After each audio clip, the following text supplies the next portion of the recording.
বিল কত হয়েছে? পেমেন্ট তো অনলাইনে করে দিয়েছে। ও আচ্ছা। 1 মিনিট। আচ্ছা, আপনার চেহারা একটু দেখাবেন? আমার বোনের মতো লাগছে আপনার চেহারা। আমি বাহিরের পর পুরুষকে আমার চেহারা দেখাই না। তাই? তুই আমার বোন মোনা না? কে মুনা? আমি কোনো মুনাকে চিনি না। তাই? তুই কি মনে করছিস আমি তো কণ্ঠ চিনতে পারিনি? খুব ভালো করে চিনতে পেরেছি তুই আমার বোন মোনা। দেখি চেহারা দেখা দেখা। না না ভাইয়া, আপনার কোথাও ভুল হচ্ছে। আপনি এখান থেকে যান তখন। বোন দাঁড়া। এই যে দেখ, তুই যদি আমার বোন না হতি তাহলে আমি বোন বলাতে তুই দাঁড়াইতি না। আমি তো এখন তোর চেহারা দেখবই। মোনা, তুই এখানে তোর অবস্থা কেন? ভাইয়া মোনা, তুই তো বলেছিলি এই ছেলে তোকে অনেক ভালোবাসে। এইটা বলে তুই আমাদের কারো কথা না শুনে তুই পালিয়ে চলে আসলি। আর তুই বলেছিলি যে ছেলে তোকে অনেক ভালোবাসে, তুই কোনো কিছুই শুনলি না। মা, ভাই, আমি সবাই মিলে বুঝাইলাম, তুই কারো কথা না শুনে চলে আসলে ওই ছেলে তোকে এভাবে মেরেছে। আর এটাই তোর ভালোবাসা? দেখো, তোমাদেরকে আমি ফাইনালি বলে দিলাম, আমি যে সিদ্ধান্ত নিয়েছি এটাই ফাইনাল। আমি আরফানকে বিয়ে করবো। আরফানকে ছেড়ে আমি কাউকে বিয়ে করব না। মোনা, তোমাকে স্বাধীনতা দিয়েছি বলেই না যে তুমি যেটা বলবে সেটাই আমরা মেনে নেব। দেখ মোনা, ছেলেটা আসলে ভালো না। ছেলেটা যদি ভালো হতো তাহলে আবাসিক হোটেলে একটা মেয়েকে নিয়ে কেন যাবে? ছেলেটা আসলে একটা ঝামেলা আছে, দরকার নেই এগুলা। ও ভাইয়া, এই এক কথা বারবার কেন বলতেছো? হ্যাঁ, এমনও তো হতে পারে যে মেয়েটাকে তুমি আরফানের সাথে দেখেছো ওই মেয়েটা আরফানের কাজিনও তো হতে পারে। এমন কেন হতে হবে যে একটা ছেলের সাথে একটা মেয়েকে দেখা মানেই হচ্ছে ওই মেয়েটা ওই ছেলেটার গার্লফ্রেন্ড? দেখ মোনা, কোনটা কাজিন আর কোনটা গার্লফ্রেন্ড এটা কিন্তু খুব ভালো করে বুঝি। সেটা বোঝার মতো বয়স আমার হয়েছে। মোনা, ভাইয়া ঠিকই বলেছে, ছেলেটা আসলেই ভালো না। তোকে ছেড়ে দে। তোর যদি বিয়ে করার প্রয়োজন হয় তুই আমাদেরকে বল, আমরা ভালো একটা ছেলে দেখে বিয়ে করে দিব। শোনো, একটা কথা তোমাদের তিনজনকে ক্লিয়ারলি বলে দিলাম, আর তিনজনই কান খুলে একদম কথাটা ঢুকিয়ে রাখবে। সেটা হচ্ছে, আমি যদি বিয়ে করি সেটা আরফানকে করবো, আরফানকে ছাড়া আমি বিয়ে করবো। আর তোমরা যদি আমাকে বেশি প্রেশারাইজ করো আমি কিন্তু এই বাড়ি ছেড়ে যেতে বাধ্য হব। বাকিটা তোমাদের চয়েস। মোনা, মোনা শোন।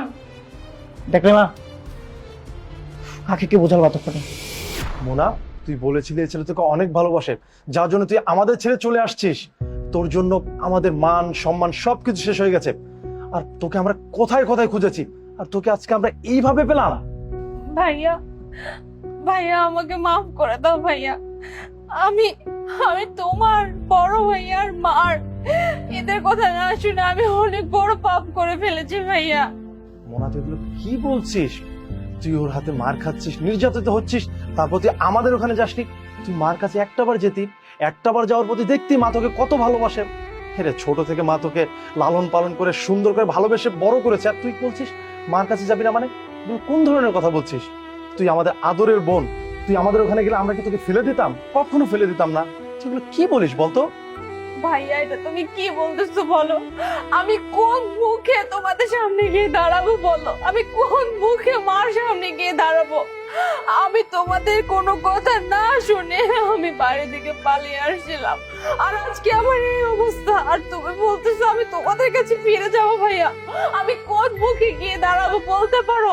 তোকে কি বলবো, আজকালকার ছেলে মেয়েরা, তোরা একটা ছেলেকে ভালোবাসিস, ভালোবাসার পরে তারপরে পাগল হয়ে যাস, ফ্যামিলির কারো কোনো কথা শুনিস না।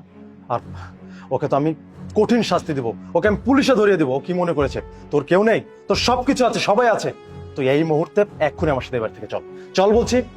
মানুষ সত্যি বলে জানো, যে সন্তানরা মা বাবার কথা শোনে না, তার ফ্যামিলি এগেইনস্টে চলে যায়, তারা জীবনে সুখে থাকতে পারে না।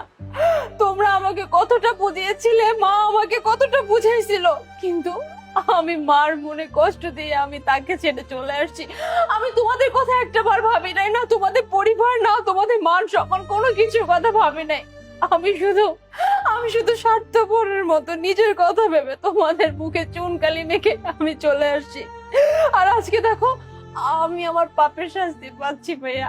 আজকে আমি যে অবস্থায় আছি সবকিছু না আমার পাপের শাস্তি, আর কিছুই না। কোনো কথা হবে না, তুই এই মুহূর্তে আমার সাথে যাবি মানে যাবি, চল। না না ভাইয়া, আমি তোমার সাথে কোথাও যাব না। আমি কোন মুখে আমি মার সামনে গিয়ে দাঁড়াবো, বড় ভাইয়ের সামনে গিয়ে দাঁড়াবো?